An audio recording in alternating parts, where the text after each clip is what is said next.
কোনো সুন্নাহ নাই, এ বলে ওলিয়ে কামেল হয়ে গেছে। কথা কন না, এ বলে ফিরে কামেল হয়ে গেছে। আপনি একটু হিসাব মিলিয়ে দেখবেন, এ মিয়া আপনার বাবার কবরের পাশে কেউ যদি গান বাজা আপনি কি মানবেন নি? কথা কোন মানবেন? আপনার ভাইয়ের কবরস্থানের পাশে, আপনার মায়ের কবরস্থানের পাশে কেউ যদি বাদ্য বাজনা বাজায় নাচে আপনি মানবেন? তাহলে আপনার বাবারটা তো কবর, তার তো কবর। আপনার বাবার কবরস্থানের পাশে যদি বাউল শিল্পী দিয়ে গান গাওয়ানো হয়, আপনার অন্তরে একটা ব্যথা শুরু হয়ে যায়, আপনার অন্তরে ধাক্কা লাগে। আরে যেই লোকটা চলে গেল তার মাজার পাশে আপনি কিভাবে নারী দিয়া পুরুষ দিয়া বাদ্য বাজনা বাজায় গান গাওয়ান? আমার তো বুঝে আসে না। এটা ইসলাম হতে পারে না, এটা ইসলাম ধর্ম হতে পারে না। কথা বলেন ঠিক না ঠিক?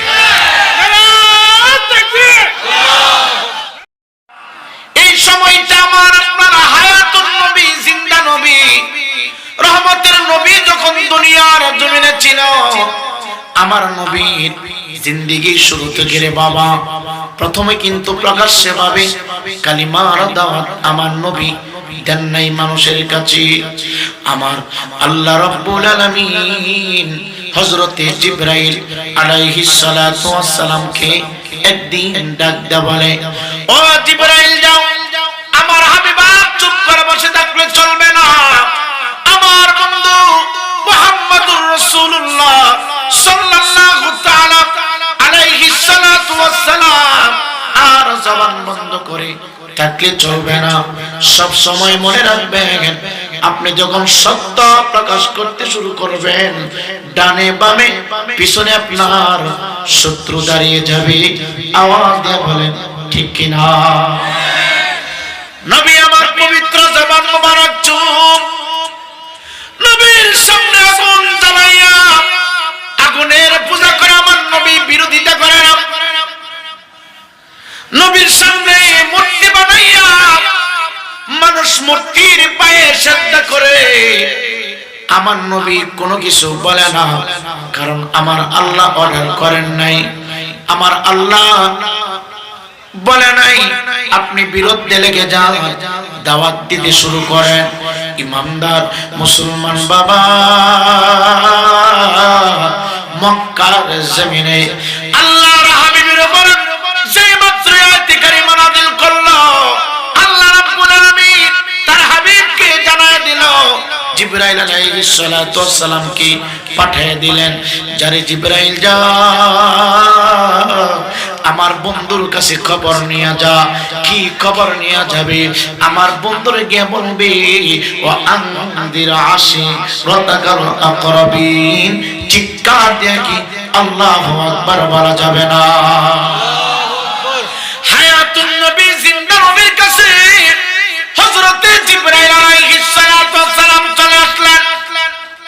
আমার নবীকে সালাম দিলেন, সম্মান করলেন, ইজ্জত করলেন, আমার নবীকে কদর করলেন, আমার নবীকে আদবের সহিত সালাম দিলেন।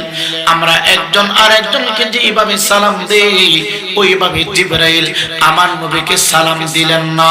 জিবরাইলের সালামটা ভিন্ন রকম।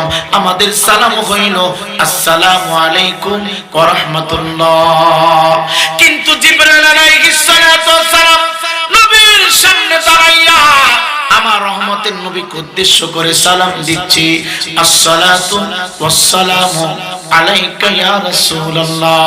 এখনো সালামটা প্রচলন আছে রে বাবা। খানায়ে কাবা তাওয়াফ শেষ করে যখন কোন বান্দা বান্দি আমার হায়াতুন নবী, জিন্দা নবীর রওজা মুবারকের পাশে দাঁড়ায় যায়, আমরা একজন আরেকজনকে যেভাবে সালাম দেই, আমরা কবর দেখতে যেভাবে সালাম দেই, আমাদের সামনে কবর পড়লে আমরা সালাম দেই, আসসালামু আলাইকুম ইয়া হালাল কুবুর। কিন্তু নবীর রওজা মুবারকের পাশে দাঁড়াইয়া এইভাবে সালাম দেওয়া নিষেধ হয়ে গেছে, এইভাবে সালাম দেওয়া যাবে না। বিশ্বের জমিন থেকে কোটি কোটি কোটি কোটি মুসলমান নরনারীরা নবীর রওজা মুবারক জিয়ারত করার জন্য চলে যায়। নবীর রওজা মুবারকের পাশে দাঁড়াইয়া হাজী সাহেবগণ যদিও নারায়ণপুরের জমিনে আসসালাতু ওয়াসসালামু আলাইকা ইয়া রাসূলুল্লাহ বলে, ওয়া কালা পারা মুক্তি মারা বেদাত বলে ফতোয়া দেয়, কিন্তু মদিনাতুল মুনাওয়ারা আপনারা যাইয়া নবীর রওজা মুবারকের পাশে দাঁড়ায়া আসসালাতু ওয়াসসালামু আলাইকা ইয়া রাসূলুল্লাহ বলার জন্য বাধ্য হয়। আওয়াজ করে বলেন ঠিক না বেঠিক? হযরত জিবরাইল আলাইহিস সালাতু ওয়াসসালাম নবীর দরবারে আসলেন, আমার নবীকে সালাম দিলেন। জিবরাইল তেলাওয়াত করতেছে ওয়া আনদির আশীরাতাকাল আকরাবিন। আমার নবী বুঝতে আর বাকি নাই, আমার নবী স্থির হয়ে গেলেন, আমার নবী টেনশনের জগতে চলে গেলেন। নবী আমার ডাকা দিয়া কই, জগতের মানুষ, আমার আল্লাহ আমারে অর্ডার করেছে প্রকাশ করার জন্য, আমার আল্লাহ অর্ডার করেছে আমার আত্মীয়দেরকে দাওয়াত দেওয়ার জন্য। কি দাওয়াত দিব? মূর্তি পূজা করা যাবে না, আগুনের পূজা করা যাবে না, গাছের পূজা করা যাবে না, গায়রুল্লাহর পূজা করা যাবে না। একমাত্র যদি সিজদা চালাইতে হয়, একমাত্র যদি ইবাদত করতে হয়, আল্লাহর করতে হবে। সিজদা যদি মাথা ঝুঁকায় দিতে হয়, আমার আল্লাহকে দিতে হবে। একটু আওয়াজ দিয়ে বলেন, এই জমিনের উপরে ইবাদত চলবে কার? ইমানদার মুসলমান যুবককে এই জন্য আমার আল্লাহ বলে, কুল ইন্না সলাতি ওয়া নুসুকি ওয়া মাহইয়ায়া ওয়া মামাতি লিল্লাহি রাব্বিল আলামিন।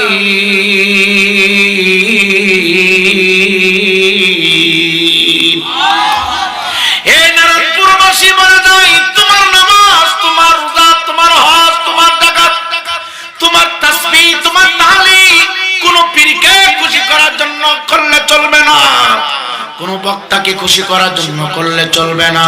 একটু আওয়াজ দিয়ে বলেন, সমস্ত ইবাদত আমরা কার জন্য করব? এজরে বলেন কার?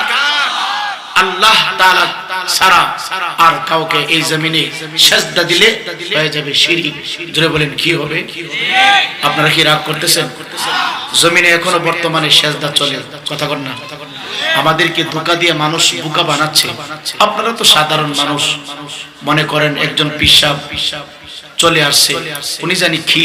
আরে শুনে রাখুন, আমার নবীজি বলেছেন, কেউ যদি ফু দেওয়ার পরে পেট বিষ, মাথা বিষ, দাঁত বিষ, শরীর বিষ ভালো হয়ে যায়, তাকে তোমরা ওলি বলিও না, ওলি ভাবিও না। সেই মাত্র একটা চিকিৎসক হয়েছে, কেউ যদি পানির উপর দিয়া চলে, তাকে তোমরা ওলি ভাবিও না, কারণ পানির উপর দিয়া সাপ চলতে পারে, সেই মাত্র একটা সাপের শক্তি অর্জন করেছে। সেই যদি আকাশ দিয়ে উড়ে, তাকে তোমরা ওলি ভাবিও না, কারণ আকাশ দিয়া পাখি উঠতে পারে। ওলি হইতে গেলে আমি নবীর সুন্নাহ পা থেকে মাথা পর্যন্ত থাকতে হবে। কথা বলেন ঠিক না ঠিক না? মিথ্যা বলছি? আরে পা থেকে মাথা পর্যন্ত তাকাইলে নবীজির কোনো সুন্নাহ নাই, এ বলে ওলিয়ে কামেল হয়ে গেছে। কথা কর না, এ বলে ফিরে কামাইল হয়ে গেছে, ফিরে কামাইল, কথা কর না। শুনে রাখুন, আমি বলি, কলা গাছ নষ্ট হয় যদি জীব উৎপাদন বেশি হয়। কথা বলেন না? আপনারা কি রাগ করতেছেন? আমরা আসল আল্লাহর ওলি চাই কি চাই না? এজরকম চাই কি চাই না? আঙ্গুরটা সা গুঙ্গুরটা সা, কথা বলেন না? এই যে কি একটা অবস্থা শুরু হইছে, রাস্তা দিয়ে একবারে নেন্ড হয়ে চলে, মারা গেলে এটার মাজার বানায়, কি যে শুরু আল্লাহই ভালো জানে। কথা বলেন না? মারা গেলে উরুসে মুবারক, আবার উরুসে মুবারকের ভিতরে বিড়ির দাওয়াত দেয়, এটা বলে উরুসের ভিতরে মুবারক। কথা কর না, না মিথ্যা বলছি? উরুস মুবারক, মুবারক শব্দটা পবিত্র। হ্যাঁ যেরকম কি আপনারা মাইন্ড করতেছেন নাকি? আপনি একটু হিসাব মিলিয়ে দেখবেন। হ্যাঁ মিয়া, আপনার বাবার কবরের পাশে কেউ যদি গান বাজে, আপনি কি মানবেন নি? কতক্ষণ মানবেন? আপনার ভাইয়ের কবরস্থানের পাশে, আপনার মায়ের কবরস্থানের পাশে কেউ যদি বাদ্য বাজনা বাজায় নাচে, আপনি মানবেন? তাহলে আপনার বাবারটা তো কবর, তারটা তো কবর। আপনার বাবার কবরস্থানের পাশে যদি বাউল শিল্পী দিয়ে গান গাওয়ানো হয়, আপনার অন্তরে একটা ব্যথা শুরু হয়ে যায়, আপনার অন্তরে ধাক্কা লাগে। আরে যেই লোকটা চলে গেল, তার মাজারে বসে আপনি কিভাবে নারী দিয়া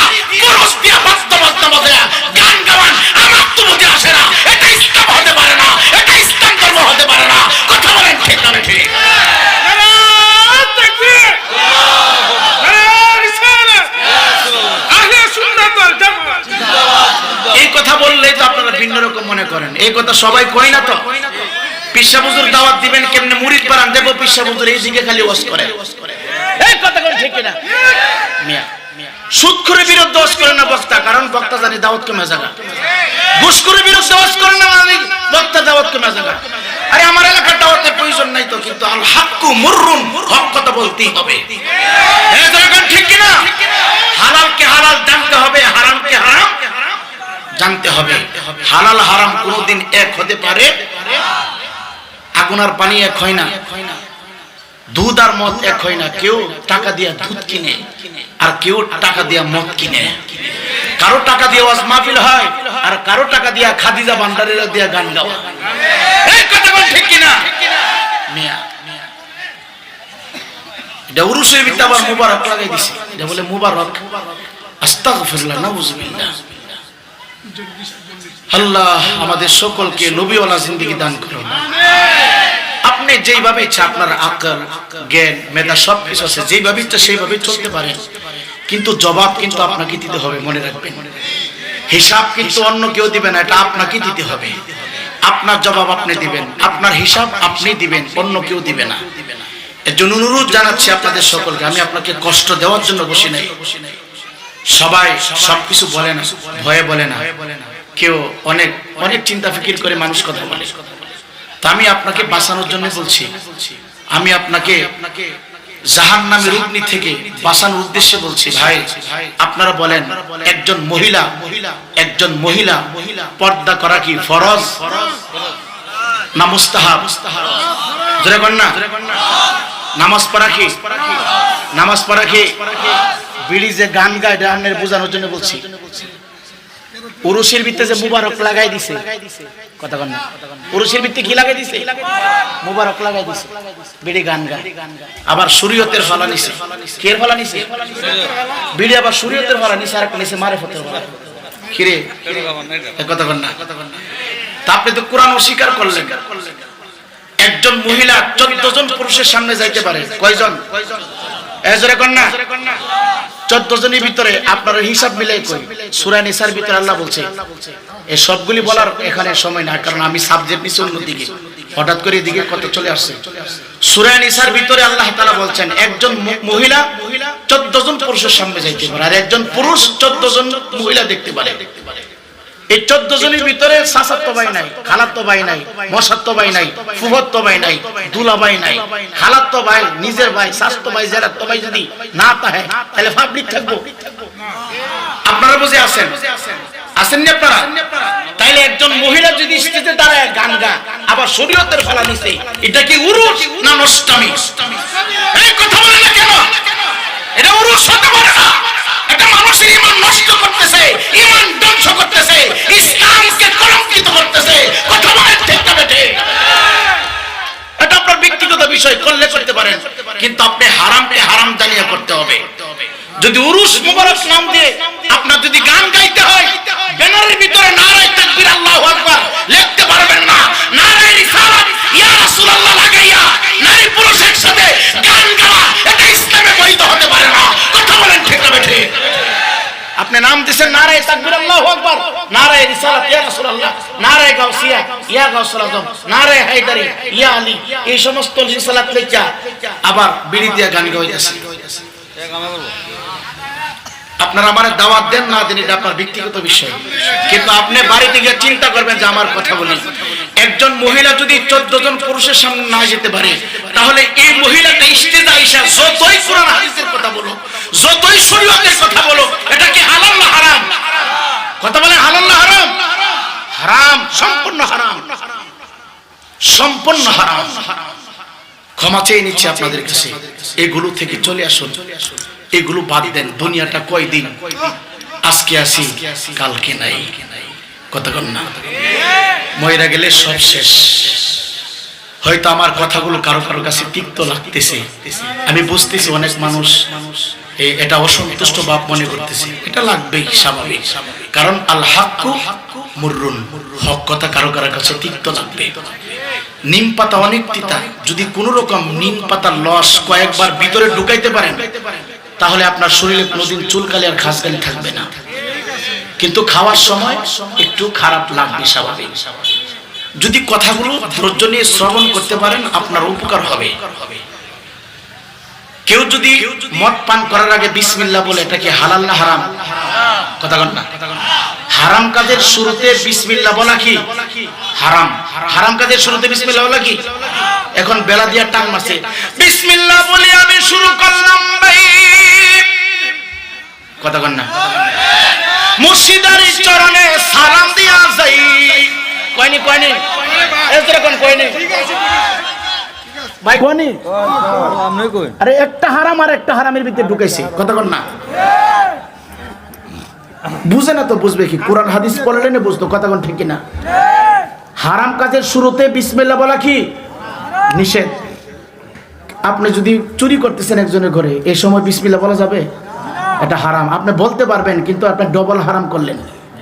চুরি করা তো হারাম, বিসমিল্লাহ যে বলছেন একটা ডবল হারাম করলেন, ডাবল অন্যায় করলেন। এর জন্য অনুরোধ করতেছি, সব জায়গায় বিসমিল্লাহ বলা যাবে, সব জায়গায় অংশগ্রহণ করেন না। কারণ অংশগ্রহণ করলে এটা বিষয়টা আপনার, কারণ জবাব আপনি দিবেন, হিসাব আপনি দিবেন। মৃত্যু আপনার হবে, কবর আপনার, হিসাব আপনার, জবাব আপনার, মিজানের পাল্লা আপনার, ফুলচিরাত আপনাকেই পার হতে হবে, কেউ আপনার সাথে যাবে না। দুনিয়াটা একটা দান্দাবাজি। আর দুনিয়া সিজনুল মুমিনিনা ওয়া জান্নাতুল কাফিরিন। এই দুনিয়াটা ইমানদার মুমিন মুত্তাকিনদের জন্য একটা জেলখানা, আর কাফের বেঈমানদের জন্য হইল বালাখানা। কথা কোন ঠিক কিনা? সকলে একটু দরুদ শরীফ পড়েন। আল্লাহুম্মা। ভাই চামটা আরেকটু উড়াই দেন তো, আরেকটু উড়াই দেন।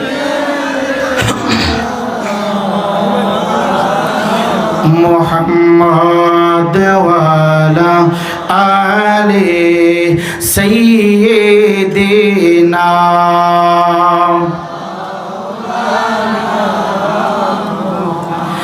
যেই মাত্র আল্লাহ রাব্বুল আলামিন আয়াতে কারিমা নাযিল করলেন রে যুবক, নবী আমার পরের দিন সকালবেলা পূর্ব আকাশ থেকে যখন সূর্যটা উদিত হচ্ছে, একটু ডিমের কুসুমের মতো সূর্যটা পূর্ব আকাশ থেকে উদিত হচ্ছে, আলোটা ছিটায় ছড়ায় পড়তেছে। আমার নবী তার সমস্ত ওনাদের ঘরের চৌকাঠের সামনে যাইয়া ডাক দেয়া কয়, বাবাজি, ও আমার ভাই, ও আমার দাদা, ও আমার নানা, যাদেরকে যা বলার প্রয়োজন আমার নবীজির নিকটতম আত্মীয় স্বজনগুলোকে দাওয়াত দিচ্ছে। ডাক দিয়া বলতেছে, বাবাজি না, গতকালকে আল্লাহর পক্ষ থেকে আমার কাছে ওহী নাজিল হয়েছে। কি নাজিল হয়েছে? এখন শুধু এককভাবে তোমাদেরকে বলবো না, আমি তোমাদেরকে বললাম আগামীকাল সকালবেলা, আগামীকাল সূর্য ওঠার আগে আগে সবাই সাবা এবং মারওয়া পাহাড়ের কাছে যাইবা। আমার মহান মুনিব, মহান মালিক কি বলেছে? সবার সামনে উপস্থাপনা করব, সবার সামনে আমি নবীর পবিত্র জবান দিয়া বক্তব্য দিব। তোমরা তো জানো আমি নবীজি ইচ্ছা করে জবান মোবারক খুলি নাই। তোমরা তো জানো আমি নবী কাউকে কষ্ট দিতে আসি নাই। তোমরা তো জানো আমি নবী কাউকে আঘাত করতে আসি নাই। আমি আঘাত দিতে জানি, কাউকে আঘাত দিতে জানি না। বাজান রে, কাউকে গালি দেওয়া এটা বাহাদুরি না। গালি শোনার পরে নিজের স্টেন্স ঠিক রাখা, এটা হচ্ছে আসল বাহাদুরি। কাউকে আঘাত করার নাম বাহাদুরি না রে। আপনার মাথায় কেউ যদি বাড়ি দেয়, আপনার শরীরের রাগ আছে, যিনি বাড়ি দিল তার দেহের ভিতরে যেমন আগুন, পানি, মাটি, বাতাস আছে, তার দেহের ভিতরে যেমন রাগ অভিমান আছে, আপনার শরীরের মধ্যে রাগ অভিমান আছে। আপনাকে আঘাত